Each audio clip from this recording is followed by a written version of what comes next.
Well, good afternoon. I'm Max Brantley with the Arkansas Times. It's Wednesday, November 5th, the day after a momentous election in Arkansas. I've summarized it last night on the Arkansas blog and on our Facebook page, and not much has changed except to make it look even worse. I think probably I should begin with a correction. If in the last 3 months I said anything optimistic about Democratic Party chances in the election yesterday, I was wrong, because the news is all bad, uniformly, almost without exception. U.S. Senator Mark Pryor was defeated handily by Tom Cotton, I think 13 or 14 points, depending on where the final number turns up. Already national press is talking about Cotton as a leading voice in the Senate on foreign affairs, perhaps as a challenger to Rand Paul's view of foreign relations. Tom Cotton's a hawk, as you know. People are already talking about Tom Cotton as a future presidential candidate. So we have that to look forward to. Our new governor is going to be Asa Hutchinson, a Republican. I think he has a big trouble on his hands in renewing the private option, which is going to be desperate for him to operate effectively as governor. He can't cut taxes $100 million, build $100 million worth of prisons and finance schools, and also give up private option money. It's going to have to continue. But the biggest news last night in some respects was the earthquake in legislative races. That was one of the places where I feel really stupid today. I thought the Democratic Party had made a strong case that they could challenge for seats in the House, and it just didn't happen. The Republicans picked up 13 seats in the House. They're going to have 64 seats in the House next year, and there are actually 2 more races that are close that they might have an outside shot in adding a couple there. A lot of these people are people who ran against President Obama, who ran against his health care legislation. It's going to raise the temperature considerably in the House and make that group harder to control. 2 more Republicans, both ardent opponents of Obamacare, won Senate seats from Democrats, and that's going to, again, make it much more difficult to expand the private option. I think we're going to see one of the growing pains of a vibrant majority party, which is divisions do develop within the party, and so there will be some spectator sport in watching that happen. Issues were a surprise last night. Voters approved all 3 legislatively referred constitutional amendments.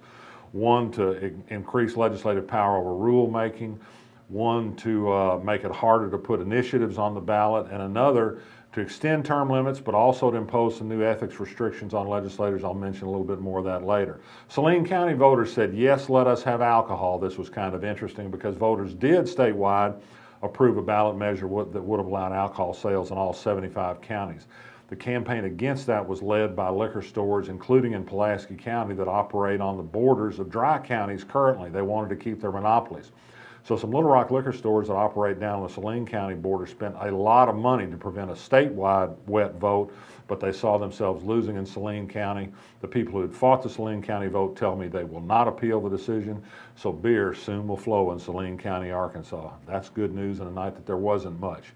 I'd add that a couple of anti-government crusaders on the Republican ticket, State Representative Nate Bell and Secretary of State Mark Martin, both tried to seek a couple of new public nozzles for their spouses.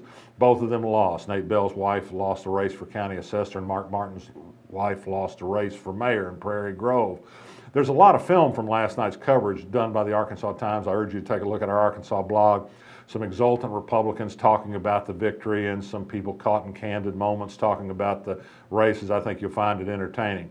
Finally, back to ethics. As of today, Arkansas, surprising me, I wrote a column saying this would surely be beaten. I was wrong. Has a new stiffer ethics law. It outlaws direct corporate contributions to individual campaigns. This is big news. People like Michael Morton, the Fort Smith nursing home owner, contribute the maximum through multiple corporate entities. He gave a single candidate, Leslie Rutledge, the Republican winner for Attorney General, almost $100,000 through different corporate veils. That won't be possible anymore. I got to yell at a table full of legislators at the Capitol Hotel bar today, pay your own bill, boys and girls, because lobbyists can't pick them up anymore. Gifts from lobbyists are now prohibited.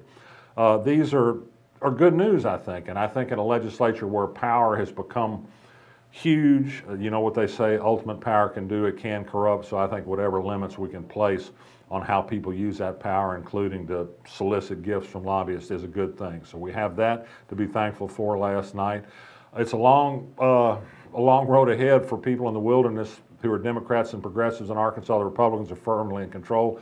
I wrote on the blog today that it is hard to see that Arkansas has not had a fundamental organic change in its body politic. Hard to see that in my lifetime really we'll see much of a change. I think we're going to be Alabama, Oklahoma, and Mississippi for years to come. The voters said strongly that's what they wanted. So let's let it come. I'm Max Brantley. I'll be back tomorrow, perhaps with happier news.